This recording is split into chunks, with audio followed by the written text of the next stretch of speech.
this would stand regardless.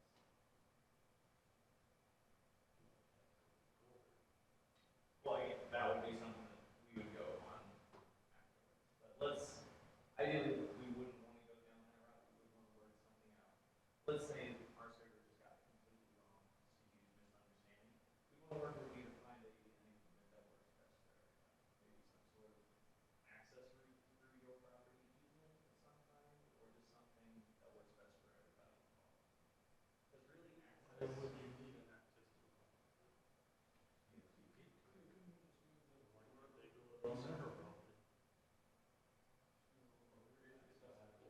That's what that was the point. Like we never had any intention of coming onto your property whatsoever. It really hasn't been until recently that there's this kind of discrepancy between our access and other property. Ideally, they'd like to outside of the 20-year. So what's the discrepancy? The way I like here. Yeah, we understand that. We also know what you do. Ideally, we would be able to use Lease Option to access the site. So we wouldn't shut it up basically if your property outright stops. So we would just be on that. But yes, also need to go back. So what I'm wondering is the dog retail plan. We need to move forward a little bit. So she can.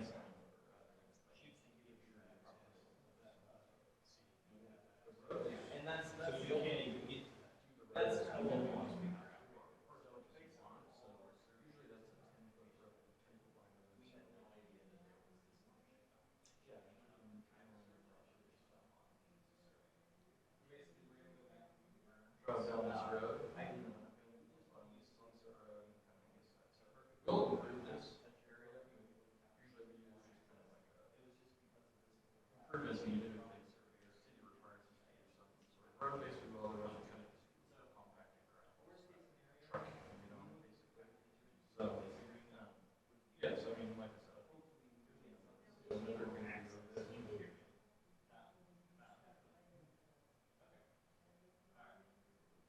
On the outside.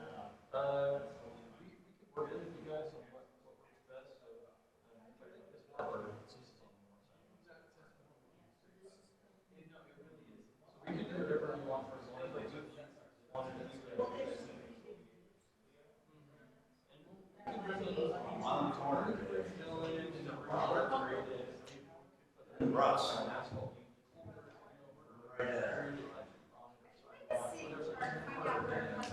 No. I figured this mixes it up. I was about to say, you probably don't want that As long as you don't stick with us.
Yeah, so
that cuts in our favor if there was, we had to go through a formal process to actually do that.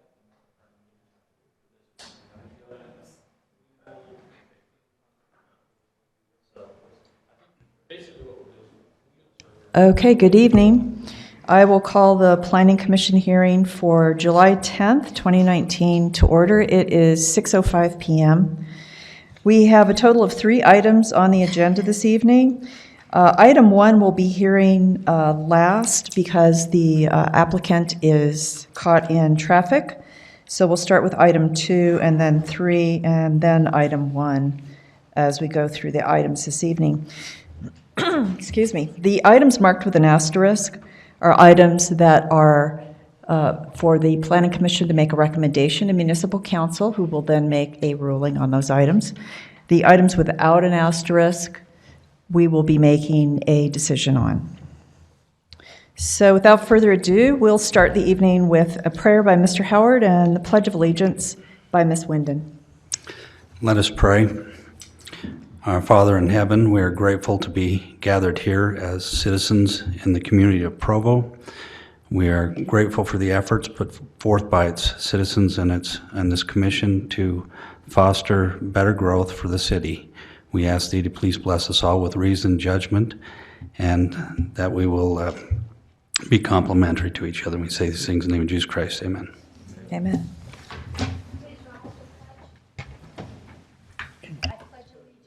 To the flag of the United States of America, and to the republic for which it stands, one nation, under God, indivisible, with liberty and justice for all.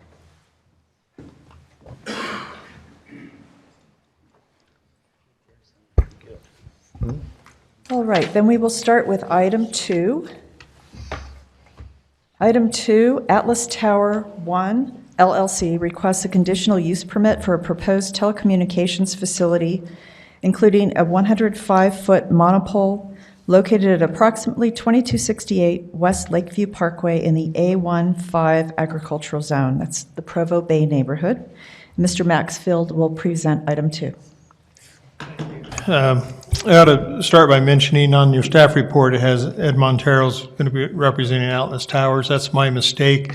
I'm dealing with Ed Montero in a different cell tower area, and I was talking to him on the phone, I think, when I was writing this report. But it's Cornelius Whitehead that will be here representing that. The site is located off the Lakeview Parkway on the north side. It's on the Carter Farms property, and it's just right in this corner. This shows kind of the area. It's 50 by 50. You can see how far down it is. What they're proposing is a gravel road that connects up to 600 South. The reason for that is there's no access that we can grant off of the parkway. And so they'll have to run a road from 600 South down to the site. There's still a question as to power supply and other things, which I believe the applicant's working with Provo Power on and trying to work that out. And he can maybe address that more directly if that's an issue. This is the general layout of that 50 by 50 site, showing the components with the round circle being the tower. And then, basic representation of the height. We do require that towers allow for multiple array on them, a minimum of 3. And the only thing they're putting up is that top one, I believe, right now. And these other 3 are just future locations that would be possible. We did include a map that showed where current cell towers are through the area. Up here on this road, there's actually one that was approved, but I know it hasn't been built yet. I'm not sure what the situation is with that one out by Douglas Aviation. And so you can see how far these are apart. This is a little more than a mile. And by our ordinance, where it comes into question if they're closer than 1/2 mile, then that's where we really push, trying to keep those as close or spread out as possible. By FCC regulations, cities are required to allow coverage throughout a city or throughout an area. You have to make accommodations to do that. However, you can determine if that's the best location within that a certain radius, and generally we've looked on that as that 1/2 mile. And so your discretion is really to say, is this the best site for that location? In staff's review of the proposal, we didn't really have any findings that showed any adverse impact from this location, especially compared to other sites. It's away from existing residential. Eventually, this is planned as residential through this area, but that would not be precluded by the cell tower going in. And so our recommendation was following the general plan where we find that it meets all the requirements of the city ordinances and, what the component is of the conditional use permit, and recommended that you approve this application. Right. Any questions for Mr. Maxfield? Mr. Howard? Just briefly, are there any concerns? I'm sure it's past FAA or it's close to the airport, and so it meets all the requirements there. Right, and we included the FAA report attached to your staff I missed report. that. There you go. And its determination that they made on that, but it definitely does require that. Okay. Any other questions for Mr. Maxfield? There it is. It says in here that a map indicates current cell tower in the area is attached to this report, although none of these towers currently have more than 2 antenna arrays. Can they be loaded to the point where you don't need this new tower? Can they be put to 4? Yeah, I believe it. That's probably something you need to ask the applicant. I'm not sure from the radius of what their service area is, if there's co-location possibilities, but generally what we look at is anything within that 1/2 mile. Is the thing that flags it, but certainly it could be otherwise too. Any other questions? I just have one. How does, if, let's say this is built and constructed, and subsequently the surrounding land, which we know is slated for change in land use over time, how does that affect any future development potential? Setbacks or?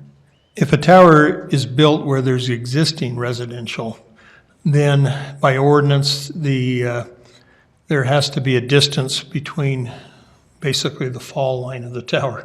A lot of concern was raised when towers initially went in that what happens if they fall over. I'm not aware of one in the whole United States that's ever fallen over. I'm not trying to say, that's never going to happen. But the distance was based on that. How far away would, everything be so it wouldn't fall on top. Again, it wouldn't preclude anything developing through this area. You've got a couple of situations because of fill needed and everything else. With proposed developments, there's always trade arounds, for densities and layouts and everything else.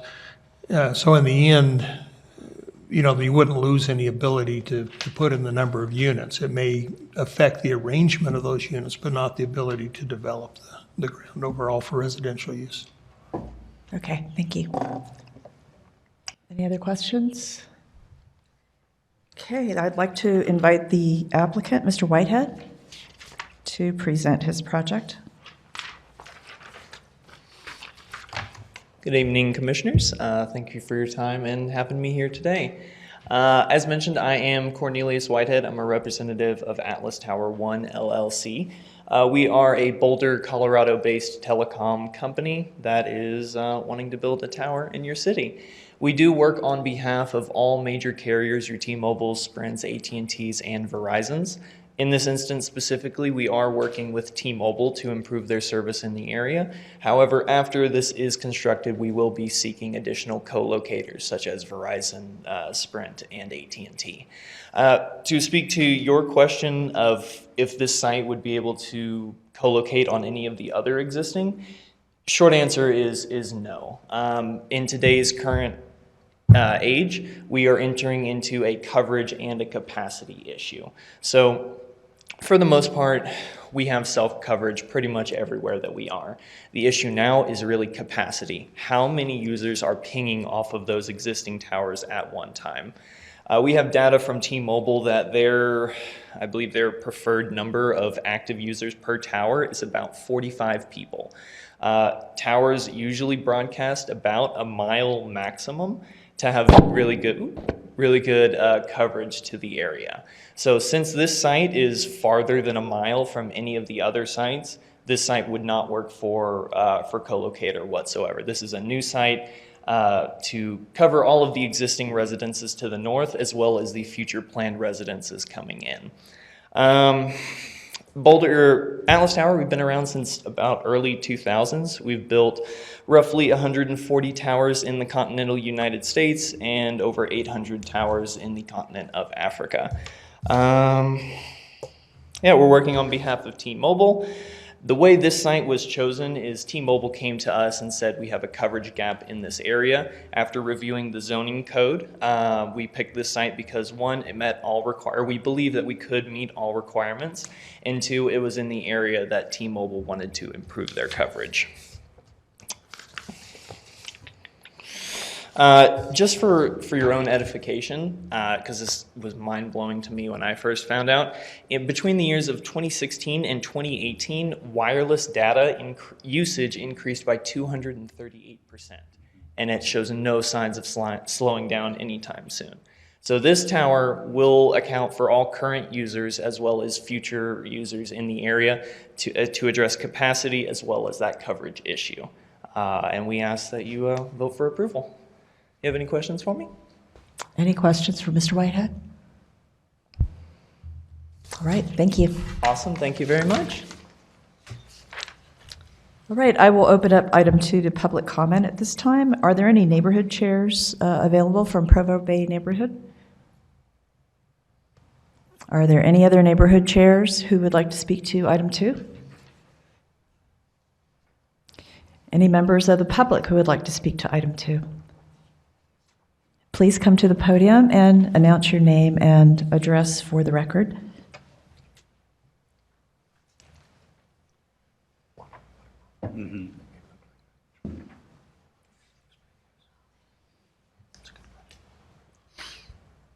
My name is Frank Stubbs, citizen of Provo. I don't believe T-Mobile is a citizen of Provo, and I don't believe this gentleman here is a citizen of Provo. We own the ground directly west of the proposed tower. They're proposing to build it on the property line. You say it's 105 feet tall, so what if it falls west? Then it's falling on our ground. Another thing is they're gonna seek power. All your power on that road's on the south side, so why don't you put the tower on the south side? You're already proposing to build a sewage plant there. So, why are you gonna ruin something that you said is deemed for possibly homes? And if I was a homeowner, I wouldn't want a cell tower in my backyard. So in my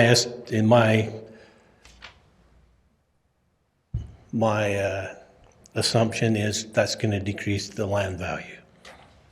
And you're already putting a park to the west of us. And now you want to set a cell tower to the east of us. As a landowner, I'm not excited about this. I do understand you have regulations.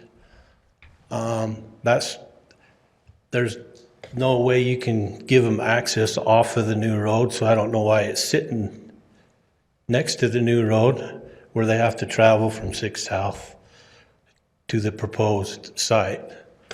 You think they would build the site somewhere maybe south of the road? And also, if the city's gonna give them access or want the cell tower, why don't they build it on city ground?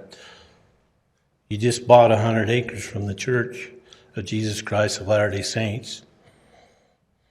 And you own a proposed site where you want to build a sewage plant, so why don't you lease your ground to them? And so as a landowner, I don't understand why that first we were imposed by the new road. Second, we've been imposed by this 100 acres you bought from the church. Third, we've been imposed by your new master plan, which kept all of our ground into agricultural and didn't give us the opportunity of some of the others. So as a landowner, I'm not too excited about it, but I do understand there's not much you guys can do about it either. So if you could, though, take those considerations, maybe give them the opportunity to put it on city ground. Thank you for your time. Thank you, Mr. Stubbs. Are there any other members of the public who would like to speak to item 2? Right, seeing none, I'll close item 2 to public comment at this time. Staff, did you want to respond to any of those comments? Maybe just to correct a couple of things. One, the sewer plant is not being built in that area. It's being built on the east side where the current plant is. And so that's not happening. That may, I'm not saying this affects the comment. Pump station. Oh, yeah, okay, there's a pump station. And then, what was it? There was another one. I'm sorry, I apologize. I was going to try and, their land is actually designated for residential on the land use plan, not agricultural. The zoning is agricultural, but the designation is residential. On the land use plan. Ms. Wyndon? Mr. Maxfield, is it possible for the cell tower to be located on a city park? Could the land be leased by the city, from the city? Yes, that's definitely possible. We just don't have a way to force that. And so, but that's very common to a lot of cities because that's an added income Right. from the lease. Was the applicant aware of that as a possibility? Yes, we've talked about that, and then on some other sites too, one which was near Footprinters, I think, originally, and looking at other possibilities, but we said that. In fact, I think we had them get in contact with our city ombudsperson who deals with the land and talk about that. So I guess I would love to hear just a little bit more from the applicant, perhaps why this particular site as opposed to on some of the other possible sites. I think the concern is a valid one, which is to build, space that may become residential versus an open space. What's the rationale? And I'm sure it's certainly has something to do with reach and all that stuff, but. Any other comments, commissioners? Okay, We were Mr. just Whitehead? talking about the setbacks. Would the setback of the tower actually take whatever the height of the tower is off of the property to the west? Sorry. This dimension right here is 50 feet, so I imagine you're about, would that be 100 or 50, 75 to 100 feet off that property line now. I'm not sure, there's the property line here, the tower, so if this is 50 feet, maybe 75, 100, something like that. So with 105 feet, then, you know, that'd be moving it 50 more feet or so to the east. So future development would be required to be set back from that tower site to No. accommodate the 100. Yeah, the way it reads is it's required if a tower goes into a residential area. It doesn't say that the residential area is necessarily affected by the tower if it comes afterwards. However, if the tower is 105 feet tall, then it just makes common sense that you would want to set back 105 feet in all directions from that tower. You would. Of course, the factors coming into that, again, is it really the danger everyone assumed it was? Plus, this area, because of the fill needed for development and everything else, without having plans, we don't know if that's a situation yet. Right. But you're right, that, you know, you would look for safety and other things, but the flexibility, at least with the residential development, that's what we're saying, it may The affect cluster the exact development. spot, but not the overall nature of the development, if that makes sense. Yes, yeah. Mr. Howard? Is the tower, does this company own the land, or is it leasing the land from somebody? I guess we can ask you. Yeah, Mr. Whitehead? To answer your question, because it was the most recent one, we are leasing the land. We do not own it. For tower height, Brian is right. In the early days of telecom, the idea was that if you have a 105-foot tower, it's going to fall over 105 feet if it falls over. All of our towers are actually engineered with a hinge point or a break point so that in the event of catastrophic failure, you're not getting that full 105 feet over. It moreover just hinges at a certain point. So the 105 setback is a little bit, I guess, unnecessary because it's not technically the full fall height. Due to that hinge point, the fall height would be significantly less than that. We wouldn't be able to speak to the exact fall height currently because we have not done our geotech due diligence to know what the footings of the tower will be. To speak to your question of how we chose this site, and actually to correct something that Brian said, we were not aware that there was city-owned property to the south that would be available. That conversation that we had actually came after this project a little bit later. you're right. It need to correct to the south. I didn't even think of that at the time because we weren't thinking of going south of the parkway. We were thinking more in that other location when we were talking about footprint or so. So, and in the city code, there is nothing that indicates that city property is available or is open for this type of project. I actually worked with Brian to get in touch with the city ombudsman for this inquiry, and we are working on a lease agreement to do towers on city-owned property. So we are pursuing that. For this instance in particular, we were not aware of that city property or if city property was even available at that time. To speak more over to the site in general, one, we read through the zoning code and identified all the properties within the general area that T-Mobile needed service that would meet all planning and zoning requirements.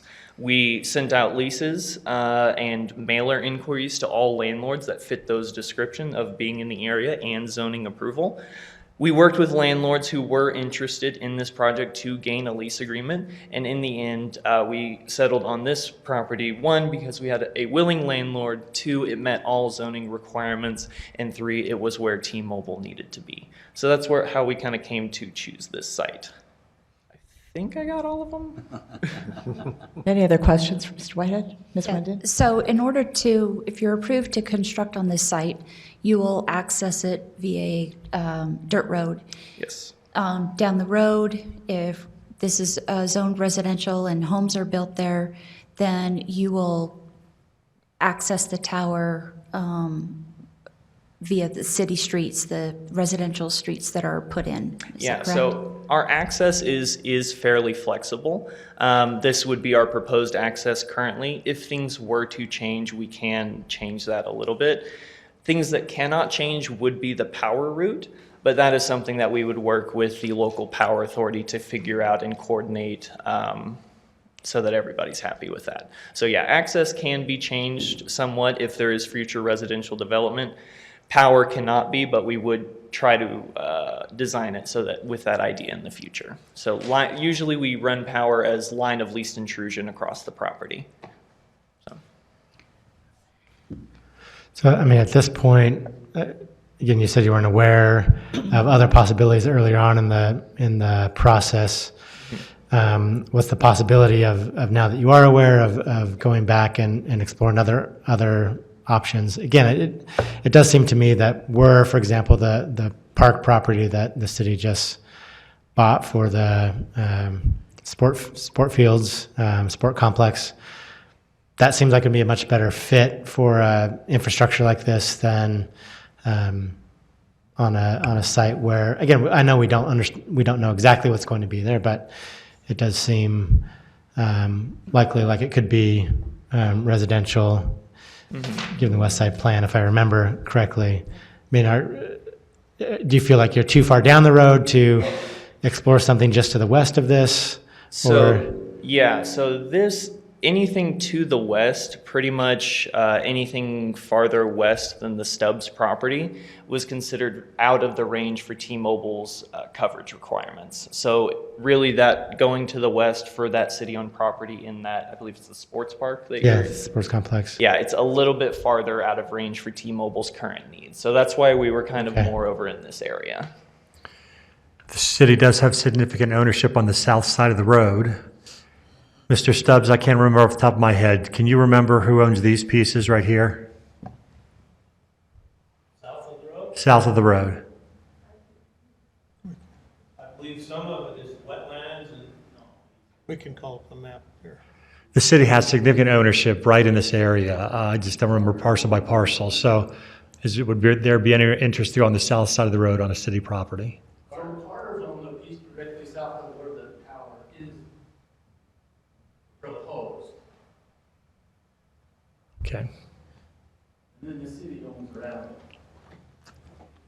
it. Based off of my knowledge, that is in the area that T-Mobile would be interested in. Every site that we propose to T-Mobile does have to go through their radio frequency team for final approval, even though they did originally give us like, hey, go look in this area.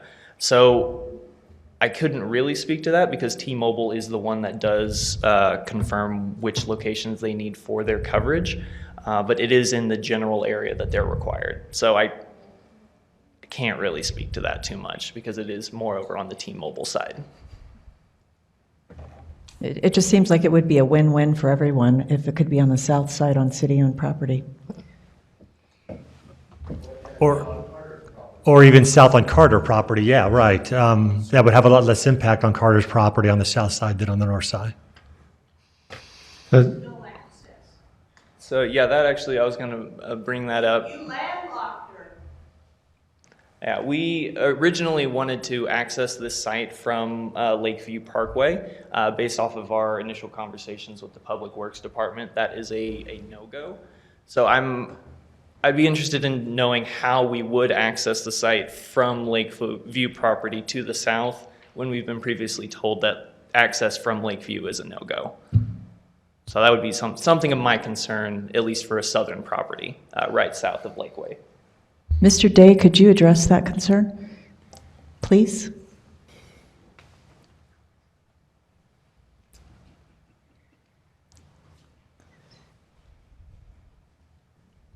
Yeah, I'm David Day with Public Works.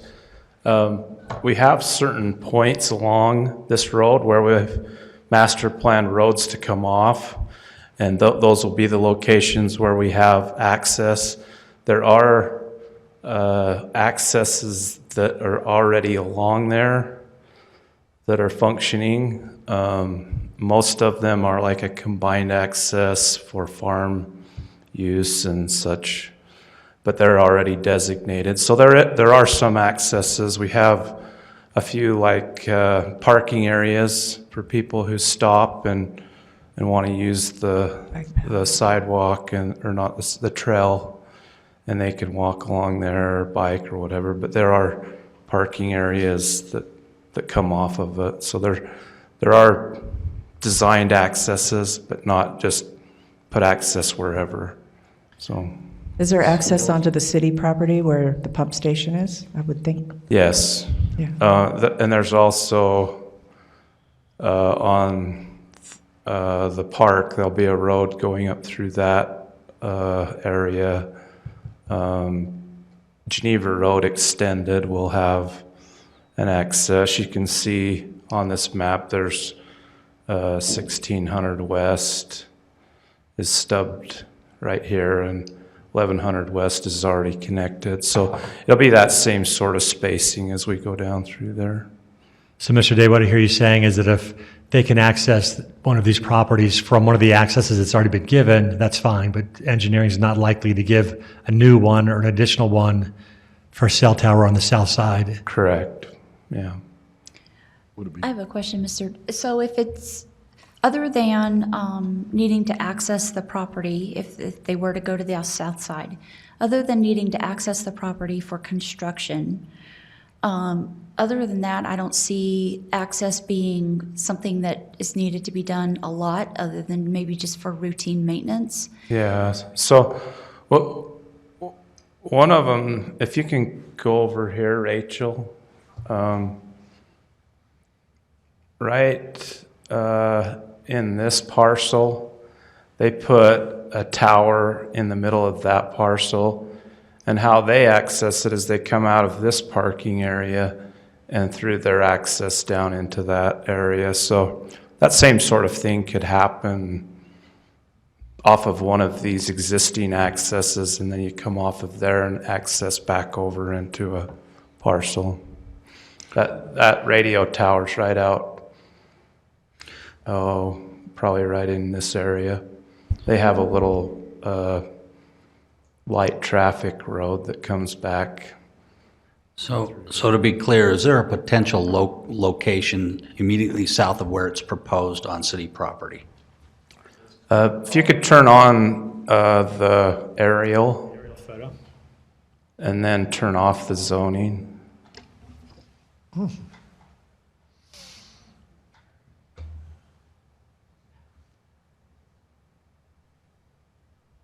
All of the city-owned property right there is designated wetlands. You can't put a tower on that.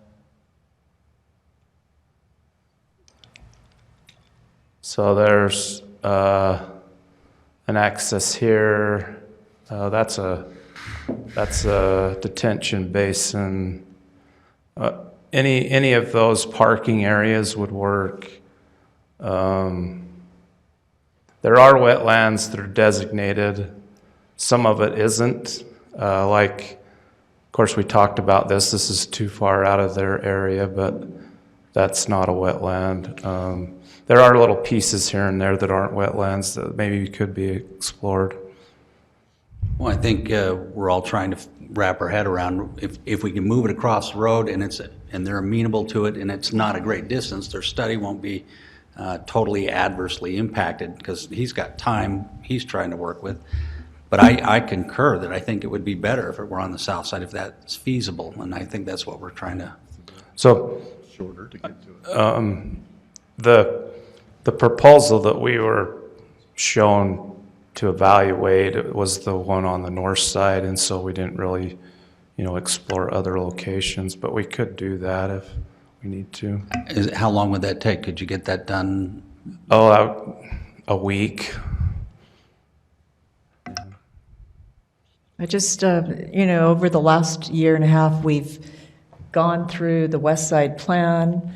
It was a neighborhood plan. It's finally adopted, and it was a lot of collaboration between residents and the city and stakeholders. And I personally kind of hate to see a cell tower go in the middle of what has been determined will be a residential district. If there's a viable solution to the south, it sounds like there might be. Well, and Madam Chair, it says that, the purpose of a conditional use permit is we should only use it in specific locations or where it may have potentially detrimental characteristics, if not where it's located where it's proposed to be located. And I think that just in our short discussion, I think that several other than perhaps the coverage, the zone coverage, but I think that maybe some further discussion might be warranted on this. Mr. Anderson? I guess my questions have to do with what the facility is going to look like on the ground. There will be equipment there. What kind of screening, what improvements would be made to maybe make it? And for me, I think I'm going to have the same maybe concerns, whether it's on the north or the south side of the street, particularly if it's on the north side of the street where we would expect it maybe to someday be in the middle of a subdivision. That for me is probably the biggest issue. There's a requirement that the ground equipment be screened, but obviously the tower is impossible. So, What does the screening, what does that mean? Is it chain link with barbed wire on it and slats? Is it a it's masonry usually- wall with? We've asked for, something. It varies by the provider. I mean, you look at the ones that are out in industrial areas, they're relatively, probably. very minimal. The one on University Avenue, the tree, is a little more screened, although that's a wood fence. It's still not block or anything that way. What is proposed here? I don't think we've gotten to that. Let's see, I was trying to think if you had it on this site. Let me see if I can read this other one. I don't think we've got that. It doesn't show, it just shows the chain link fence right now, so that's what we'd have to work out still. Well, and I think that's probably most appropriate for the Planning Commission. I mean, conditions related to how to mitigate the impact of something like this. I would not feel comfortable with anything short of, and it could be a precast wall, but something that's going to be very durable, that's going to wear well over time, probably with some way to provide some landscaping around it as well to soften up that wall around the outside. This is not going to be an industrial area, so I think that's an important thing to get right.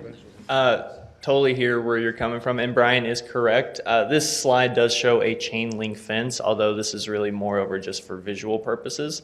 The medium that the fence will be built as has not been decided, and we would be happy to take any comments and considerations from the Planning Commission. It can be a masonry fence.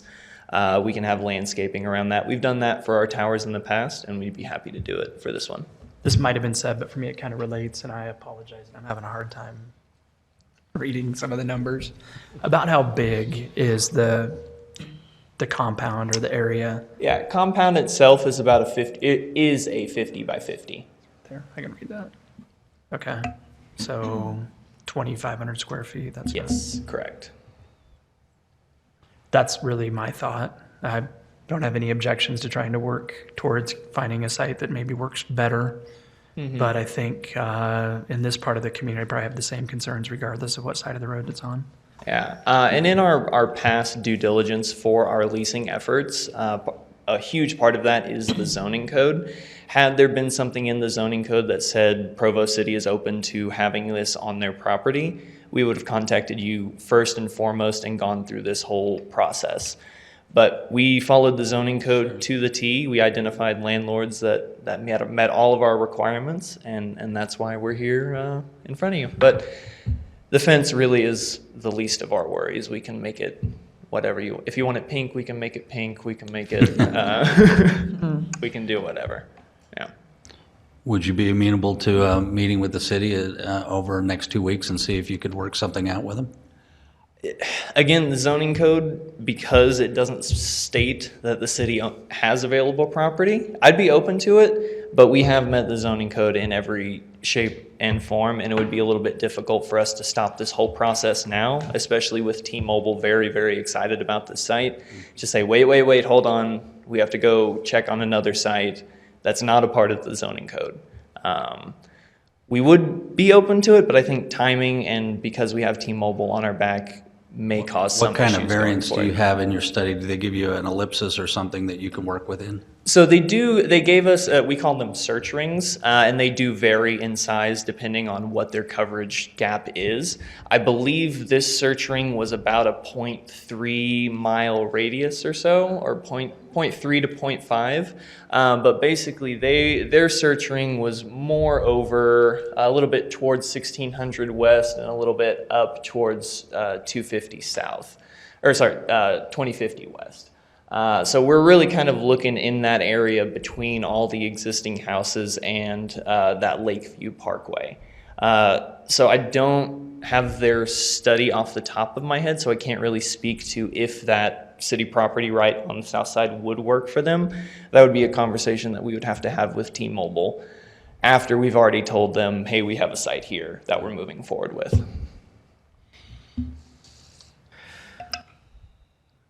Well, I mean, I certainly understand the awkward position that you're in, and it sounds like to some degree, that the way that our codes are written didn't alert you to the possibility of pursuing a conversation with the city about property that it might own there. However, I mean, I'm to a large degree I'm with Mr. Stubbs on this, which is to say, we don't owe T-Mobile as a city anything, right? I mean, our job as a planning commission is to do what's best for the city, and certainly the question in the conditional use permit language is about, I guess it's up to us to determine what the general welfare of persons residing in the vicinity, in this case, it's the future, residents residing in the vicinity might, what counts as general welfare. And I think we're thinking about, what that looks like primarily in terms of, kind of aesthetic preferences.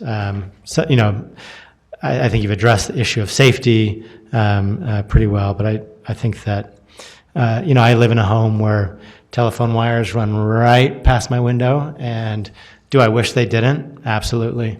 I wish there were not telephone wires going right by my big picture windows. And so, does that affect my general welfare? I guess it depends on what you count as general welfare. So I'm certainly interested in the possibility of, having a further discussion with the city. I feel like, it's not our job to be pressured by a multi, national company like T-Mobile to do, what you say you think would be most convenient for them. I mean, that's not what I'm interested in. So.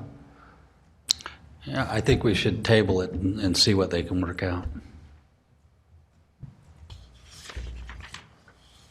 Commissioners, do we have, remember this is for a conditional use permit, so you'll need to state a valid reason why you would want to table it, or why it's not appropriate, or... I do have one additional comment. I'd like to introduce Ken Bradkey. He's our operation managers for Atlas Towers, and I think he can speak a little bit better to this. Hello, Council. So we have seen other counties or jurisdictions that, in their code it says you can only build on public land or property. So we have seen that in the past. We obviously didn't see that in this code. Part of our siting process, in addition to meeting the carrier's requirements or the coverage requirements, this is cited by a main arterial road, which, sort of more commercial development fits with an arterial road like that. General welfare, I just want to speak to that point. We've had this also come up in the past. It can be a little bit difficult when you're talking about potential future development and what that looks like. I can say that in the more immediate future, I think Neil touched on this, there is that coverage capacity issue, and there is a real likelihood that residents are going to cease to be able to use data. That's just a fact of, there's a limited amount of information you can transfer over the airwaves. So you have coverage and capacity. So a lot of times we say, I can use my phone, why do we need a new tower? So whereas voice service, you have these huge search rings, huge coverage areas, mile or two or longer. With data, you're getting down to intersections. With 5G, you need a node as close as every 20 to 50 feet. So we're not at 5G yet, but this tower is serving the reason, T-Mobile's investing in the infrastructure, investing in the cost, the reason we're doing the same is because they identify already a coverage and capacity issue. So, the closest towers are very far away in terms of practical meeting technological needs. And so, that's something we say we are helping the welfare by enhancing 911 capabilities, safety, emergency response. Over 80% of all 911 calls are now made via cell phone. And that's a big push for FirstNet and all these carriers too, is to provide reliable safety communications. So, just wanted to add that piece. Right now the closest towers are very far away. You have a populace that's already going to lose service, going to lose the ability to use data. You're going to get peak service time, so morning and afternoon, where if anyone's working from home, they won't be able to use their cell phone. When you have, God forbid, a national emergency or even a traffic accident on peak hours, people will literally not be able to use their phone. So, Well, I don't hear anyone here saying that we don't want a cell tower there or think that it's unnecessary. And I think it would be unreasonable for you to say that, continuing the conversation for a couple of weeks would, endanger the general welfare of people. So, nothing that I've heard us say suggests anything about not wanting a cell tower to go there. We're just, across the road or not, I don't, that's what we're talking about. So I think we totally understand your argument about the need for infrastructure. Nothing that we've said suggests that we are denying the need for more cell infrastructure here. So I'm not sure exactly what you're trying to communicate to us here. Just trying to communicate the overall need. Welfare was mentioned, so I wanted to speak to that. We hadn't mentioned it. I think we would be fine exploring a solution to the south. I just would be interested to know what the conditions are as far as, when we do a lease, there are a lot of different factors to consider on what makes a workable lease, financial access. There's a whole list of stuff that makes a site workable or not. So, yeah, I think we're interested too, and that's, I think, why we want to have the conversation, to just explore what is possible. Sure. Mr. Anderson?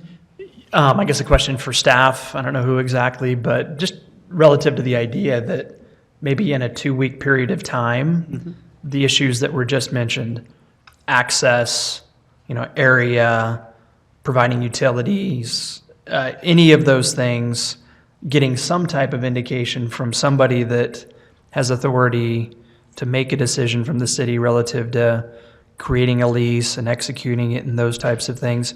Is that in the realm of realistic, do we think? Your next meeting is actually August 14th.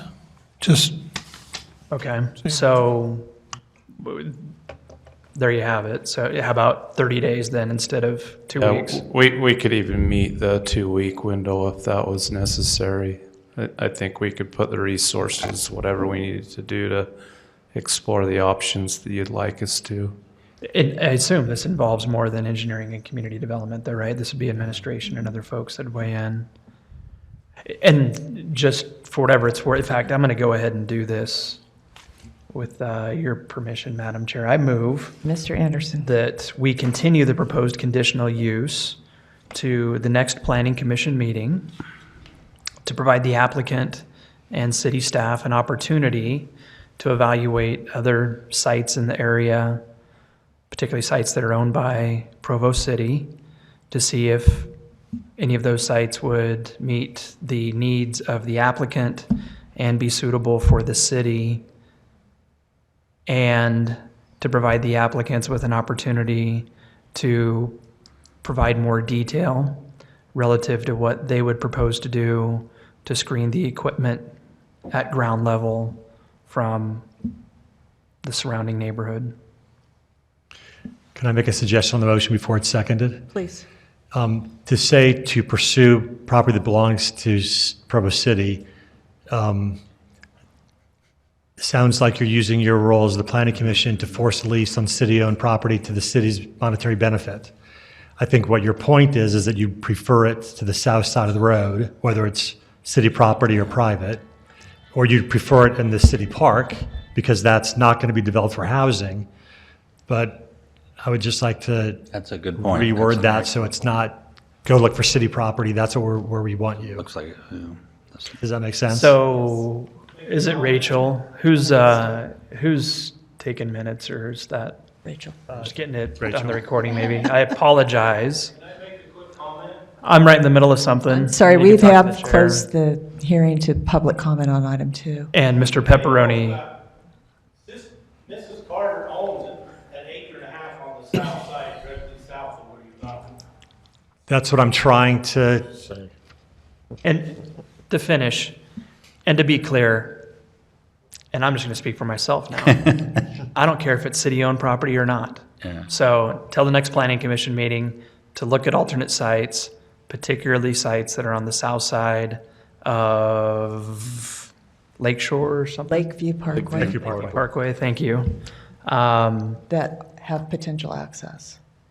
That meet the needs, whatever they may be. When we know there are several of them, right? You've got to be able to get power to it. You've got to be able to access it. It's got to be buildable. So any of those things, that is a super convoluted motion, but if that can be patched together. Here's my- I'll second it. Seconded by Mr. Howard. All those in favor of continuing item 2 as stated by Mr. Anderson's motion? Aye. Any opposed? All right, so item 2 is continued. Thank you.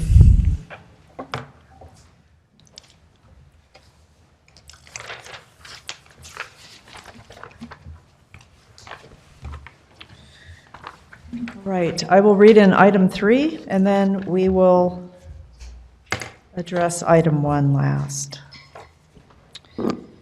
Item 3, the Provo City Community Development Department requests code amendments to section 14.34.287 regarding the design standards for buildings in the campus mixed-use zone. This has citywide application, and Mr. Yost will present item 3. Thank you. In general, the only substantive change that this ordinance has, this proposed amendment has had since the last time you saw it, is the consolidation of some previous amendments that we'd been working on regarding building materials. We decided to fold those into this proposal, so you can see those after line 206 under 10 building materials.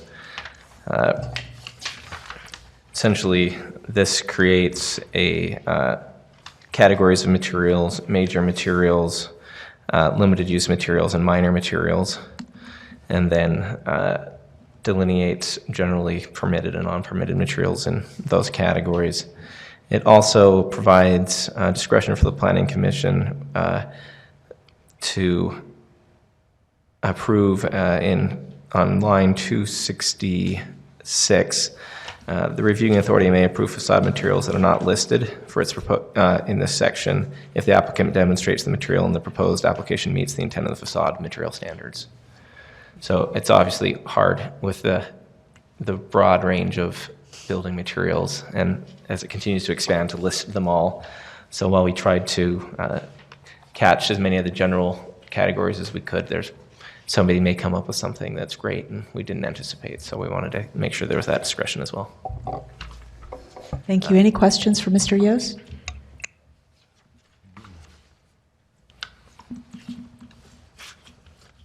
No questions? All right. Are there any neighborhood chairs present who would like to speak to item 3? Any members of the public who would like to speak to item 3? All right, seeing none, then I will turn it over to the commissioners for discussion and/or a motion. We'll be making a recommendation to Municipal Council on item 3. We had a longer discussion about this, well, slightly longer discussion, with just more input last meeting, and I think as a whole, those who were here felt good about the shape that it was in, and we kind of went through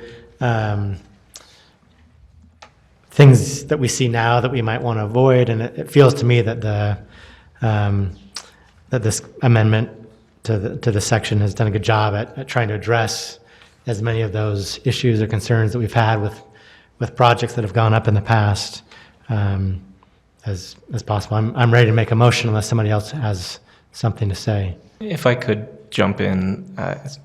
Mr. Yost. There are a couple issues, I went so quick initially, that we did discuss today, particularly with Bill. We received some feedback from the design review committee, and there were a couple of concerns that we thought we might want to bring before you for you to think about. The first is the requirement, the distance requirement for pedestrian building entrances for commercial frontage, found in the table at line 100. There was some concern from some members of the design review committee, and we feel it's probably warranted that the 25-foot, 1 per 25-foot ratio may be a little high, especially because we derived that for the downtown zones based off a survey of Center Street. If you look at Campus Plaza, it's about 100 feet wide and it has 3 doors. And it's not something that we would generally have a problem with. It's permeable. It works well. So there may be some merit to increasing that somewhat. And the second was that some of the design review some of the members, as is a common refrain when meeting with them, were worried about the limiting creativity. And while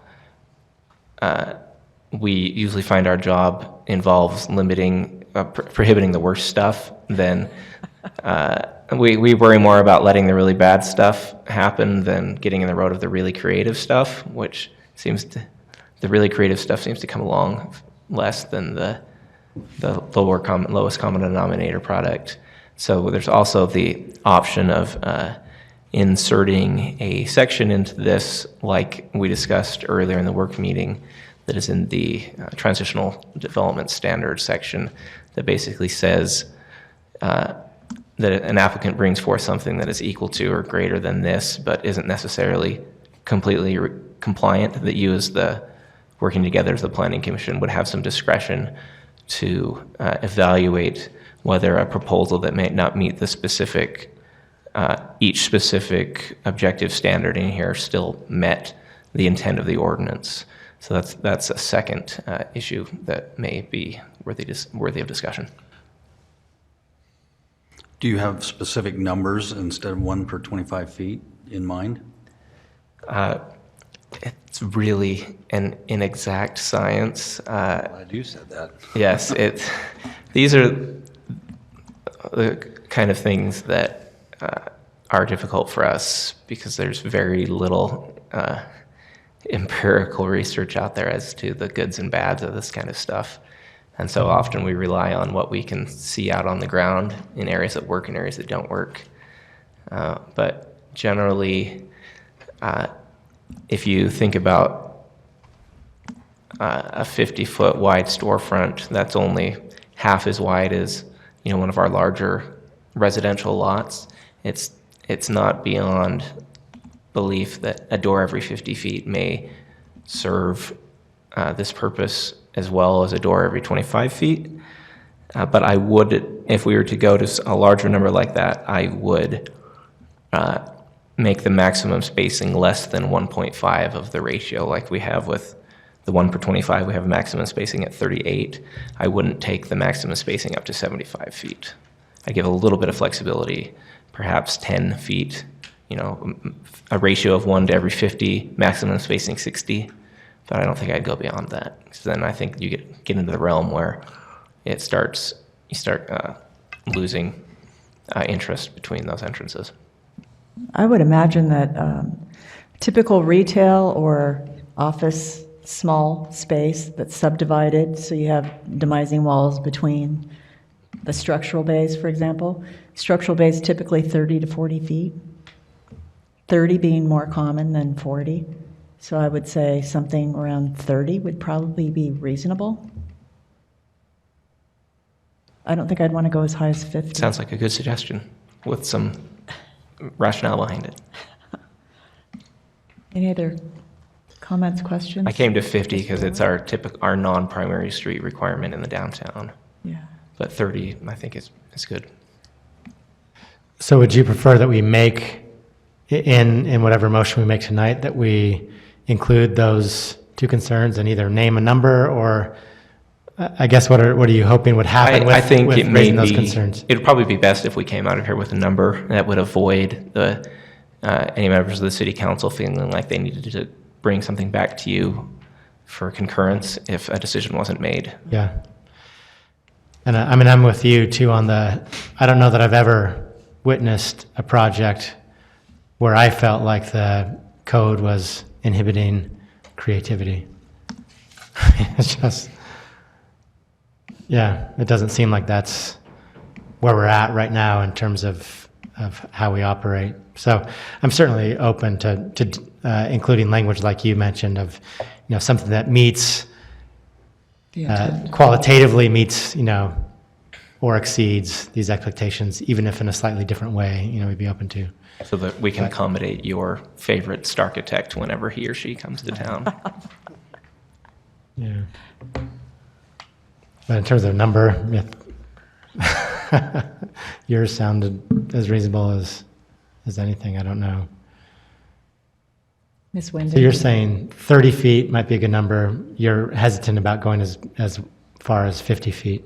Yeah, I think 50's too. If we're talking about a pedestrian realm, that's just too far.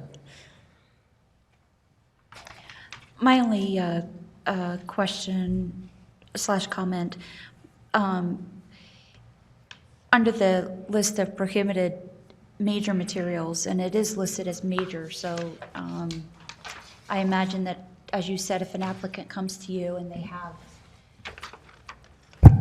have a proposal that looks good, I'm thinking of a project that maybe reuses, and I've totally gone blank on the name, but where they reuse items, or whether that's wood or metal or whatever. And you've got, I'm sorry? Reclaimed. Reclaimed. Yeah. Thank you. Yeah. Yes. You have here that unfinished or untreated wood. I've seen when it's done well, it can look good. I imagine a huge apartment complex, you've got a large surface to cover. We're not talking about that here, but perhaps a small facade. And that could be something that you could deal with in-house or would deal with, or if it's here listed, would that be something you could approve, or? I think that unfinished or untreated gives us the latitude to say somebody brings in a project that has wood from trestle wood that they've reclaimed from the Great Salt Lake. And there's a lot of different finishes that come in, but it's been sawn, prepared in such a way that it's intended to be used as an architectural product, and it's been sitting in a lake for 100 years. We could say, I think what we don't want people to do is just go grab a bunch of pallets and start tacking stuff up on the side of a building. So in my experience here, if somebody's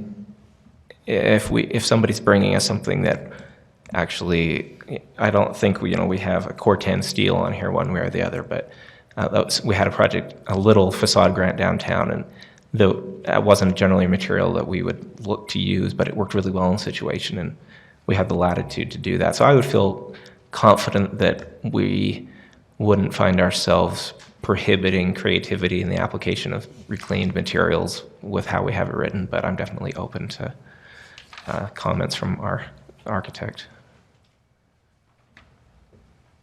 Mr. Howard, did you have a comment, question? No. Mr. Anderson? Nothing at all. Okay.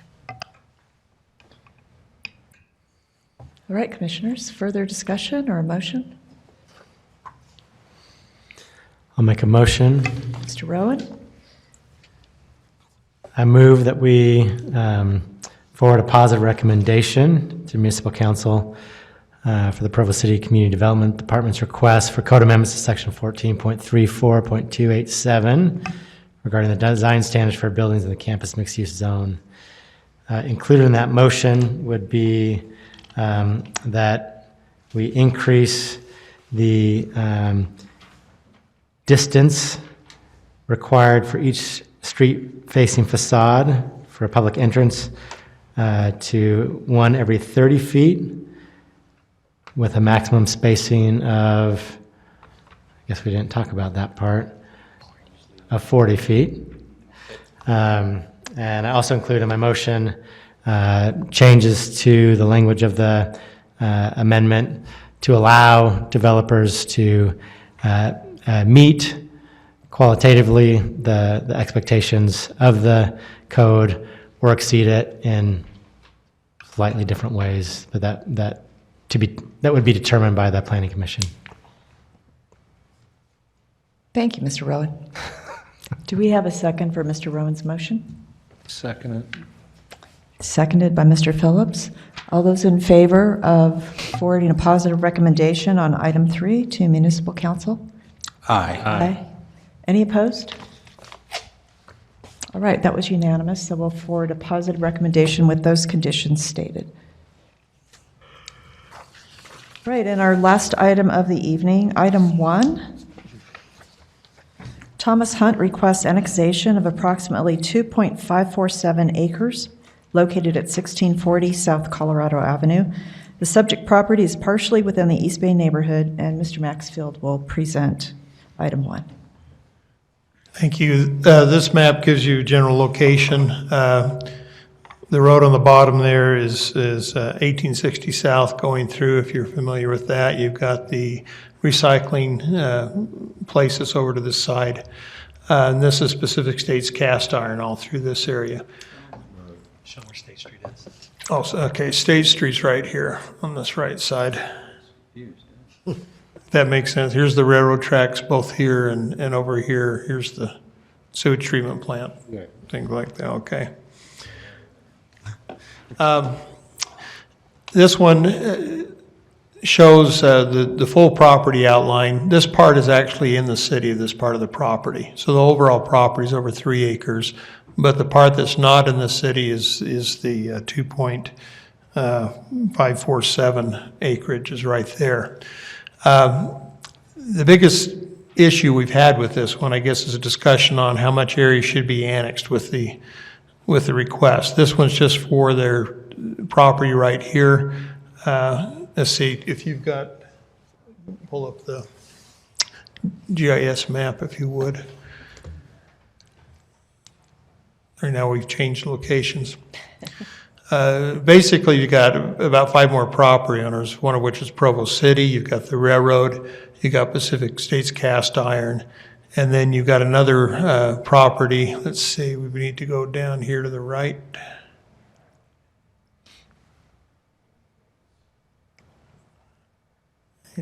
Down. See right here, right here. Go east. Okay, you got railroad property. Provo City owns the road, which actually is not in the city. And then you've got Nelson's that own a piece up in this area, and then the applicant also owns another piece down in here, which does not include the annexation this time. Planning staff felt that the holding this project up while the city decides if they want to go after the whole south area wouldn't be fair to the applicant. Planning staff is definitely interested that if we go and include the rest of the area in our annexation policy, that may be a good thing. It would take some groundwork, it would take drawing up the plats, it would take quite a bit of back work. And for that reason, we recommended just going ahead with this piece. Public Works has a different opinion. They felt that, possibly we should have included some of these other pieces, at least up to a point. I think in the long run, and I believe the applicant talked about this or would talk about this, is they would probably be in agreement to sign future annexation plats, something along that line. But annexations, there are a couple ways to do it. One is if you do it by petition, it requires 51% of the land ownership and a third of the value. When you have one owner, you meet that pretty easily. If you start throwing in other owners, it starts getting diluted, and if they don't want to do it, then you just can't force it. There is a backdoor way to annex properties, however, and there's a little bit of change in the state law that took effect in May that we're still kind of looking at the way that works. But basically, where you've supplied utilities to a site, you have a way to at least start the petition and bring them in. What we're looking into is, I think they added a way that they could back out. So if Pacific States Cast Iron that we supply utilities to fought it, we wouldn't go anywhere anyway. But, you know, what we want to do is look and have the city council more or less tell us, okay, do you want to go forward with that? And so that give you a little bit more background than maybe you wanted, but at least that was kind of our position. That's why we took that.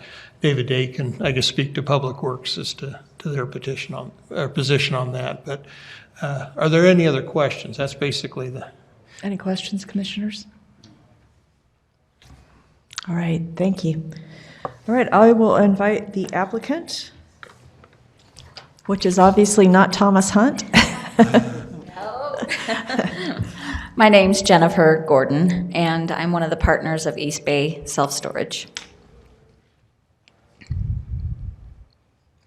And did you want to add anything to Mr. Maxfield's presentation? We're excited to be part of the city, and we do own that other parcel, and we are very interested in also annexing that piece as well. Right now, it's county. We weren't sure how well the annexation was going to go with Provo, because I know there's not a lot of annexations done, so we're just trying to kind of get a feel for this before we annex the other portion, because it's already approved through the county to do our project on the other piece, so I didn't want to slow down the process between the county and the city, but we would eventually probably like to annex the other piece in as well. Great. Any questions for Ms. Gordon? All right, thank you. Thank you. Mr. Day, would you kindly discuss the Public Works viewpoint as stated by Mr. Maxfield, that annexation? Yeah, so, you know, as we contemplate annexing, I think our perspective is that we never do enough to go in and just do one little property. It's the same amount of work to do a whole bunch of property. So I have a personal preference, and then I have a Public Works official preference. My personal preference is just to go all the way to the Springville boundary and be done with it. But on this particular project, what we have identified as let's at least take in over to the 1860 south, over to the railroad line, and which would be some city property, some of the applicant's property, and then another property owner right there. But that would be, I think, the bare minimum that we think needs to happen. We're going to turn the zoning map on because that'll show you the city boundaries a little better than. Yeah, so you can see part of this property is already in the city and part of it would need to come in. Then there's a parcel here, and then the city owns this part and all of the road right away. So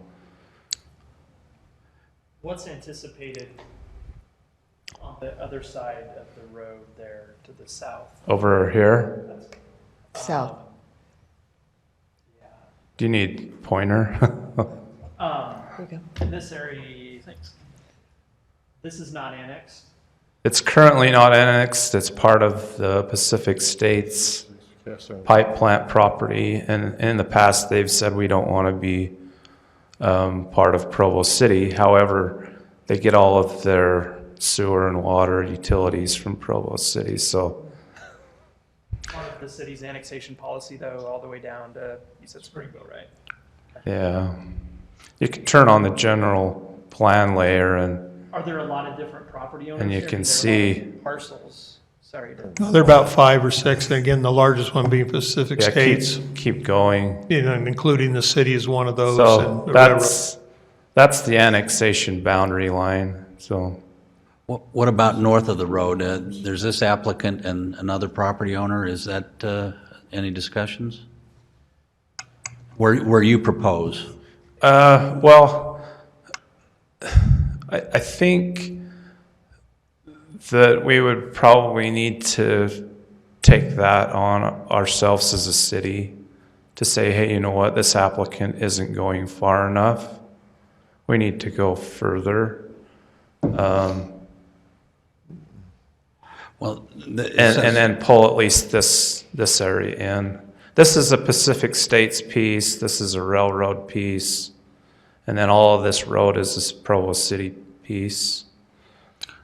So, the railroad doesn't normally care where they're at, city, county, but the other property owners would have an opinion on that. But for this area, just because the railroad track bisects it right here, the road cuts it off here, and then everything else on the north and on the west is already in the city, we just felt like this corner all ought to be in the city, and at least we take care of that piece. That's a good question. Why wouldn't some, go ahead, you ask it. Why do they not want to be in Provo City? Are taxes more? County I don't, taxes less? What's I the don't, what's I the don't- draw to stay in the county? I don't understand that, guys. I don't think anything would change for them. I think it's just a fear of now we're in the city, what do we have to, are there different rules? Maybe we need to explore that. Is there something that would be different for them? But the one benefit to Provo City is instead of their taxes going to Nebo School District, they would go to Provo School District, which seems appropriate anyway. The one difference is they're paying an increased utility fee because they're outside the city. Once they get annexed, their utility fee would go down, right? Yeah. So that's actually be a benefit to them. Yeah, that's the way it should be. Yeah. Well, we don't want to unduly delay the applicant. If we made our motion to incorporate the properties to the north of that road, would that delay them in any significant way? Well, I think that their application would propagate the discussion of do we need to do more. If I had my preference, the motion would be that we support the annexation, but it doesn't go far enough. Well, if we approve this, does that act as a catalyst for the future in getting a bigger swath? You know, you've heard my opinion, and then you guys have got to come up with yours of how you feel about where those annexation lines ought to be. But You can certainly. we are servicing the whole area with our utilities already. And public safety, right, and all kind, I mean, it's a part of the community, whether it's in the city or not. And, you know, if they call, normally it's our guys that run out there and check on things, so, yeah. You could even add, if you made a motion to recommend approval, you can certainly add something that said, also encourage the council to seriously consider annexing the rest of the area, however you want to word that, but there'd be nothing that would hold you back from adding to your motion. Ms. Wyndon? It seems to make sense to do it all now, in terms of, staff expenses, all the things that go along with doing this. It's going to be the same, pretty much, if you do a small portion or if you do the whole portion. Whereas if you do just a small portion now and you do more later, then you're pretty much going to be doubling your costs. So you could imagine us coming back to you 3 times for 3 acres. Yeah. Yeah. But yet, this has been through protest period, everything. The protest period is underway. That ends early August, and then they'll go to council. Okay. So the heavy lifting for this one, It's done. right? Is that a wrong way to look at it? There's not going to be a significant additional investment of time or effort required, whether Right. there's No, I see one what or you're saying, two yeah. at this point. Well, the applicants paid for the investment on this, the surveys Right. and everything else, where the city would Yeah. be responsible for the larger So amount. at this point, there's going to be some duplication no matter what, whether Right. going back. My only concern, and this may not be an issue at all, but like Mr. Maxfield described, to have a valid petition to get that 51% of the area and the third of the value, if you've got one willing party here and you're maybe trying to come up with a valid petition with other property owners that don't feel the same way, and you might be bringing into the city without their consent. You know, that's the only reason at this point in time that I would say, maybe let's take a time out and look at it to see if we could do an area that would be a little bit bigger, but otherwise this is done in my mind. You have the percentage of acreage, and you know, if you have the 51%, then it could be protested out or something like that if we don't have enough. So if this is one of 3 property owners and, you know, they're for it and maybe one of the other 2 isn't, and that equation might not look the same way. With a larger area, though, you're really looking at the assessed value, where you've got to have a third of the assessed value. And Depending on what's there, yeah. yeah, if it's Pacific all vacant States, if land. you're going that far, is easily the trump card on that one. And frankly, I view that maybe as being a bigger apple to bite off, but. Yeah. So I think right now we would be willing to go out and do the extra work to do this area, the stuff north of 1860. We wouldn't ask the applicant to go and redo their work. We would just add to it. What if we recommend that we have an immediate annexation for that area north of that road, and then have the recommend to the commission that they look at a brother swap after that? In future, Yeah, and Yeah. But then you Let's lose split the the baby value in. of a willing participant. But this is a really small fish if you are looking. Yeah. True. If you're just looking at the north of the road, this is an important piece to do together with the rest of them. If you're looking at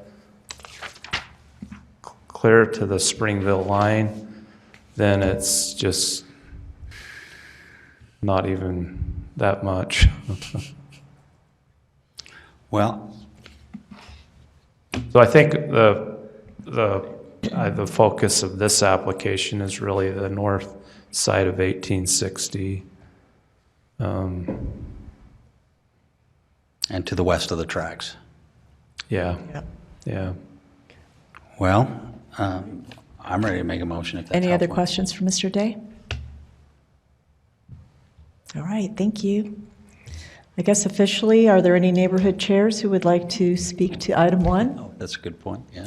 Any members of the public who would like Have to to speak do to it, item don't 1? we? Please. So the reason why we just approached with this one piece is we work with a lot of different cities, and in the past it's been you annex what you're looking to develop, et cetera, et cetera. We don't try to go outside of that and try to get everybody else to come in and annex at one time. Originally, we bought that other first piece that runs along 1850 South, and we were excited to annex that piece in, and when I had called and inquired about it the first time, I got kind of a positive reaction that yes, most likely it would be a good property to annex. When I got further into our due diligence after we bought the property and wanted to start the annexation process, I got very negative feedback that you guys don't do a lot of annexations, and there was a highly likely possibility it wouldn't be annexed because it wasn't continuous with another piece of property that it was annexed to. So that's why we chose to annex this piece for now, instead of trying to do it all at the same time, because we didn't want to. We're trying to keep our project going. Sure. And not have this big slowdown. And if we get stuck having to wait for the other property owner to agree to annex, and if they don't annex, then we may be waiting another. And that's the person to the east? That would be Bruce Nelson that owns that. They do concrete crushing on that piece of property. And I know him pretty well. We've talked quite a bit. We're purchasing another piece of property from him. And so I know that for him, it would just be all about his agreements that he has in place for concrete crushing. He was explaining that it's difficult to get that license. Do you think he would be opposed to the annexation then? Because we're just trying to yeah. make it a little more efficient. Yeah, I don't think he would be opposed to it.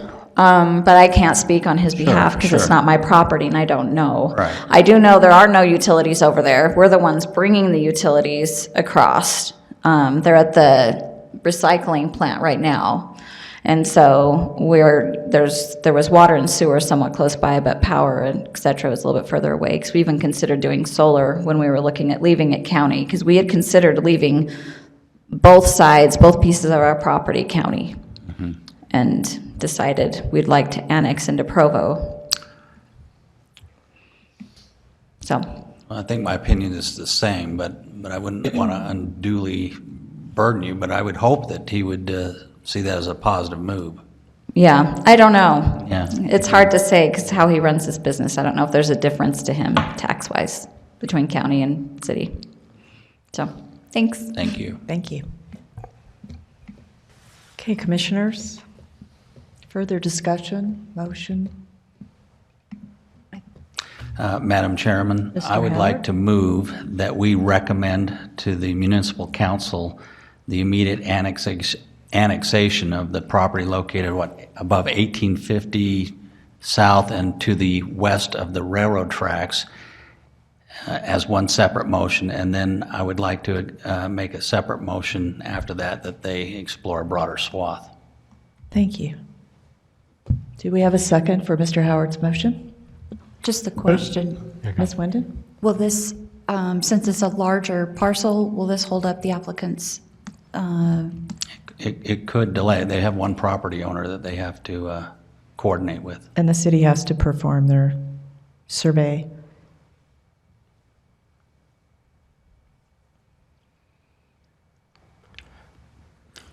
Mr. Rowley? What I understood the motion to be was that this piece would move forward. You're recommending that that moves forward, but you're encouraging the city council, or suggesting that the city council look at annexation of all of this, correct? Is that? Yeah, we was could that- do it that way. I actually that was just the motion. incorporated that entire triangle for immediate annexation, but Which entire triangle? this, Okay, yeah, that's fine. The railroad track doesn't make any difference to what I was just describing, so that's Yeah. fine. okay, so then, So then in that case, if that's the motion, then that would not delay them from moving forward. okay. That's good. Can I just ask a question about process? Is it worth making a separate motion like Mr. Howard was suggesting, or just including it in this motion that, Either of which would be fine. okay. I'm just trying to bifurcate it so it's clear to them what we're trying to do. All right, could we just, I'm sorry to ask, but could you restate your motion again, just for clarity? I'm not sure I can be that Now eloquent. had a discussion. Okay, I move that we recommend to the Provo City Municipal Council that they immediately annex the area to the north of 1850 south and to the west of the railroad tracks to be incorporated into Provo City. Does it work? That motion may slow them down. Okay, let me amend my motion. I move that we immediately, that the Provo City Municipal Council immediately annex the property, 2.547 acres located at 1640 South Colorado Avenue, and that they consider at a later time annexing the rest of that parcel to the north of 1850 South and to the west of the railroad tracks. Could we make one slight change? How come this is so hard? No, it's just a technical change. 1640 is the address of the topmost portion of the property. Because we're dealing with different things, we've tried to come back to a common term. And so if you could say 1860 instead of 16. So amended. 1840. 1860. 1860 south. We did that to avoid confusion. I hope we're not causing more. So shall I recapitulate Please do. Mr. Howard's motion? Please fix it. Okay, so Mr. Howard's motion is that we forward a positive recommendation to municipal council to annex approximately 2.547 acres located at 1860 South Colorado Avenue within the East Bay neighborhood, and that as part of this recommendation, we also recommend that the parcels adjacent that are north of 1860 south and west of the railroad tracks also be annexed. Okay. Do we have a second for the motion? I'll second the motion. Seconded by Mr. Anderson. All those in favor of, I'm sorry, yes? a couple of questions. Does the Planning Commission have any ability to ask staff to initiate the process of preparing an annexation petition and application? And I mean, I'm used to elected officials obviously having that ability. Some places appointed folks can do that. I believe the planning commission can. I mean, I think that's kind of what Ask. we're saying, right? Is that we'd like to see that happen. It seems like that's what staff would like to see happen. I guess the council could have, they accept a petition, right, for further study or not, so they could put a bullet in it really early if they wanted. The only other question that I have has to do with this down here, and I might have missed why it doesn't make sense to include that as well. Yeah, it's also owned by, is that one owned by Pacific States also? Okay. If that's why, that's a good reason, it sounds like, so, okay. We can cover that one in the next one. You can make it. That's right, there'll be another motion. Okay. All right, so we have a motion and a second. All those in favor of forwarding a positive recommendation on item 1 as so stated with recommendations? Aye. Any opposed? All right, so we'll forward a positive recommendation on item 1, and I believe that we had another motion Yeah. on the table How far related. south, how do we word the wording on going south? South of 1860 to, Full extent of the annexation, what do we call it? Annexation boundary map? okay. Is that what they're called? Policy. Policy, actually, policy map. Policy map? I think I, Toward to the edge of Springville. to the edge of Springville, south of Springville. To Springville. All right, let's give it another go. Madam Chairman, I move that we recommend to the Provo City Municipal Council that they act to annex the area south of 1860 South to Springville and incorporate it in Provo City. Wrong, because you said annex to Springville. To the northern border of Springville. Annexation, extend the Provo boundary. Boundary to the north boundary of Springville? Yes. That works, okay. You could probably dress that up if you wanted to, but is it clear enough? Do we need to restate that? We're good? Okay. Do we have a second for Mr. Howard's motion? Seconded by Ms. Wyndon. All those in favor of recommending to Municipal Council Mr. Howard's motion that we annex as soon as possible the properties And it needs to include that little as piece. so stated to the Springville boundary to the south. All those in favor? Aye. Any opposed? All right, we will recommend that to Municipal Council. They'll figure it out. Do we have a motion to adjourn? So moved. That we adjourn. So moved by Ms. Wyndon. Do we have a second? Second. Seconded by Mr. Howard. We're adjourned. Well, that was just like a bank order. Motion. We-